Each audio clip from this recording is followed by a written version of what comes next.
दोस्तों आज का ये वीडियो आप सबके लिए बहुत ही ज्यादा इंपॉर्टेंट होने वाला है क्योंकि आज के इस वीडियो में हम बात करने वाले हैं कुछ ऐसे कीज के बारे में जिनका यूज 99% लोग को नहीं पता होता। अब एक चीज तो आप सबको पता है कि कीबोर्ड बहुत ही इंपॉर्टेंट होता है हर एक कंप्यूटर यूजर के लिए और कीबोर्ड में 104 समथिंग कीज होती है, लेकिन उनमें से कुछ ऐसी कीज होती है जिसका यूज बहुत ही रेयरली होता है। जैसे एग्जाम्पल के लिए हम बात करें पॉज ब्रेक की का, या फिर हम बात करें स्क्रॉल लॉक की का, या फिर मैं बात करूं इंसर्ट की, एस्केप की, या फिर ये वाले सिंबल की। तो क्या आपको इन सब का यूज पता है? तो आज के इस वीडियो में हम इन सब का यूज जानेंगे और साथ ही प्रैक्टिकल कंप्यूटर में करके देखेंगे कि इसका यूज एक्चुअल में है क्या। सो मेक श्योर कि आप इस वीडियो को पूरा देखें और अगर ये वीडियो आपको अच्छी लगे तो प्लीज वीडियो को लाइक और शेयर जरूर करें। तो बिना किसी देर के शुरू करते हैं इस वीडियो को। सो नॉर्मली आगे हम अपने कंप्यूटर स्क्रीन पे और यहाँ पे सबसे पहले हम बात करेंगे पॉज ब्रेक की, जिसका यूज मुझे लगता है कि मैक्सिमम लोग को नहीं आता होगा। अब यहाँ पे नॉर्मली आप देखेंगे कि स्क्रॉल लॉक के साइड में आपको एक की देखने को मिलती है जिसपे लिखा रहता है पॉज ब्रेक। अब इसका यूज क्या है? देखो, इसका यूज होता है अगर आप कोई भी कंप्यूटर यूज कर रहे हो और अगर आपको उसकी प्रॉपर्टी चेक करनी है कि उसमें कितनी रैम है, उसकी कॉन्फ़िगरेशन क्या है, कौन सा जनरेशन है, कौन सा प्रोसेसर है, यानी कि आपके सिस्टम की प्रॉपर्टी, तो उसके लिए आप पॉज ब्रेक की का शॉर्टकट में यूज कर सकते हैं। देखो सिंपल आपको क्या करना है, जो आपका विंडो लोगो की है उसे एक उंगली से दबाना है और दूसरी उंगली से प्रेस करना है पॉज ब्रेक की को। जैसे मैं दबाऊंगा आप देखेंगे कि यहाँ पे सिस्टम लोड लेगा और जो सिस्टम की स्पेसिफिकेशन है यानी कि प्रॉपर्टीज है वो मुझे शो कर देगा। जैसे मेरे डिवाइस का नेम क्या है, मैं कौन सा प्रोसेसर यूज कर रहा हूँ, इसमें कितनी रैम है, डिवाइस आईडी क्या है, प्रोडक्ट आईडी क्या है, एक्सेट्रा सारी चीजें ऑन स्क्रीन आपके सामने आ जाएगी बहुत ही सिंपल तरीके से। अब इसके बाद बात करते हैं दूसरे की जो कि है स्क्रॉल लॉक की। देखो स्क्रॉल लॉक की का यूज किया जाता है जो आपकी नेविगेशन कीज होती है, यानी कि ये जो एरो कीज होती है इनको लॉक करने के लिए, लेकिन इसका इस्तेमाल कुछ इंडिविजुअल जगह पे ही होता है। जैसे एक पॉपुलर सॉफ्टवेयर है जिसके बारे में आप सब जानते हो, एक्सेल। तो अगर एक्सेल में आपने गलती से स्क्रॉल लॉक ऑन कर दिया है तो आपके नेविगेशन के काम नहीं करेगी। मैं प्रैक्टिकल आपको शो करता हूँ। तो नॉर्मली यहाँ पे हम अभी एक्सेल पे हैं और आप देखो मैं डाउन एरो की प्रेस कर रहा हूँ तो ये नीचे आ रहा है, मैं अप एरो की कर रहा हूँ तो ऊपर जा रहा है, लेफ्ट एरो की कर रहे हैं तो यहाँ पे लेफ्ट में जा रहा है और राइट एरो की कर रहे हैं तो राइट में जा रहा है, राइट। अब जैसे ही मैं स्क्रॉल लॉक की को ऑन करूंगा, मैंने यहाँ प्रेस किया, यहाँ पे लाइट जल जाएगी जो आपकी 3 मेन इंडिकेशन लाइट्स होती है, उसमें एक स्क्रॉल लॉक की के लिए होता है। तो मैंने इसे प्रेस किया और ये एक्टिवेट हो गया। अब अगर मैं इसे ऊपर करने की कोशिश करूं तो आप देखो कि पेज नीचे हो रहा है लेकिन वो जो सिलेक्शन है वो नीचे नहीं हो रहा। कहने का मतलब जैसे मेरा सिलेक्शन है अभी 7 पे, देखो यहाँ से आप नोटिस करो 7 पे मैं इसे ऊपर ले जाने की कोशिश कर रहा हूँ, मैं बटन दबा रहा हूँ, आप नोटिस कर पा रहे होंगे कि मैं यहाँ पे बटन को प्रेस कर रहा हूँ लेकिन ये ऊपर नहीं जा रहा। इसी की तरह मैं अगर यहाँ पे लेफ्ट प्रेस कर रहा हूँ तो ये लेफ्ट में भी नहीं जा रहा। तो अगर कभी आप एक्सेल यूज कर रहे हो और गलती से आपको लग रहा है कि आपकी एरो कीज खराब हो गई है तो एक बार आप स्क्रॉल लॉक की जरूर चेक कर लेना, क्योंकि अगर वो गलती से ऑन हो गई होगी तो आपकी स्क्रॉल लॉक की काम करना बंद कर देगी और जैसे आप इसे ऑफ कर दोगे आपका ये काम करना स्टार्ट कर देगा। अब यहाँ पे बात करते हैं तीसरे की जो कि है इंसर्ट की, जिसका यूज मुझे लगता है कि ये भी मैक्सिमम लोग को नहीं पता होगा।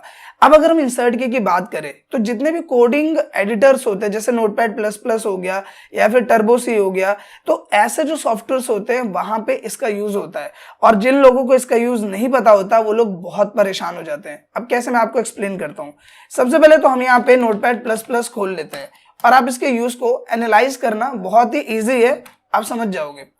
जैसे मान लीजिए मैं यहाँ पे नीचे आता हूँ, मैंने यहाँ पे लिखा है राहुल, ठीक है, मैं यहाँ पे क्या लिख देता हूँ, राहुल चौधरी, हमने लिखा।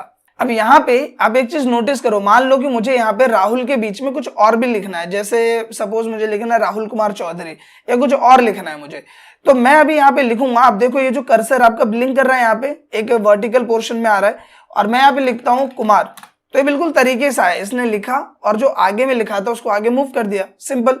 लेकिन अगर आपकी इंसर्ट की ऑन होती है यहाँ पे, जैसे अभी कर्सर को नोटिस करना वर्टिकल आ रहा है, जैसे ही मैं इंसर्ट की दबाऊंगा आपका कर्सर कैसा हो गया कि माइनस सिंबल में आ गया, नोटिस कर पा रहे होंगे आप सी के नीचे। तो अब क्या होगा अगर मैं यहाँ पे कुमार लिखूंगा, तो मैंने लिखा KUMAR, तो आप देख रहे हो क्या हो रहा है कि नई चीज ऐड हो रही है और पुरानी चीज को रिप्लेस कर रही है। तो जब कोडिंग करते हैं हम लोग और गलती से मान लो 0 से भी एक्टिवेट हो जाता है ये और इंसर्ट की से भी एक्टिवेट हो जाता है, तो वहां पे प्रॉब्लम क्या होती है कि अब हमें कुछ एडिट करना और गलती से जो आगे का कोड है वो डिलीट हो रहा है, तो ऐसे में बहुत दिक्कत होती है। और ये चीज हो सकता है कि इन फ्यूचर आपको ऐसा सॉफ्टवेयर यूज करो जिसमें ऐसी सेम प्रॉब्लम आए, तो आपको इंसर्ट की का यूज जरूर पता होना चाहिए। अगर ऐसी कोई प्रॉब्लम आ रही है तो सिंपल इंसर्ट की एक बार दबाओ और आपका कर्सर ठीक हो जाएगा और उसके बाद आपको जैसे लिखना है उसे आप कर सकते हो बहुत ही सिंपल तरीके से। अब यहाँ पे बात करते हैं चौथे की जो कि बहुत ही कॉमन है और फिर भी 99% लोगों को नहीं पता होता, क्योंकि इसकी इतनी नीड उन्हें पड़ती नहीं, वो लोग माउस से ही काम कर लेते हैं। अब देखो, अगर हम एस्केप की बात करें, जिससे शॉर्ट में लिखा जाता है ESC, तो इसका पूरा मतलब होता है एस्केप। एस्केप मतलब आपको पता है क्या होता है, भागना या फिर छोड़ना, यानी समझ लो स्किप करना। तो मान लो कि मैं यहाँ पे राइट क्लिक करता हूँ, ये एक ऑप्शन आ रहा है। अब अगर मुझे इस ऑप्शन को हटाना है तो मैं क्या करूंगा, या तो मैं यहाँ पे साइड में क्लिक करूं तो ये हट जाएगा, या फिर अगर आप सिर्फ एस्केप बटन दबाओगे तो भी ये हट जाएगा। इसके अलावा भी अगर हम देखें, जैसे मान लो कोई सा भी ऑप्शन है, जैसे ये विंडो स्क्रीन आ गई है और ये एक ऑप्शन सीरीज है, मुझे इसको हटाने में सिंपल यहाँ पे एस्केप बटन प्रेस करूंगा और ये हट जाएगा।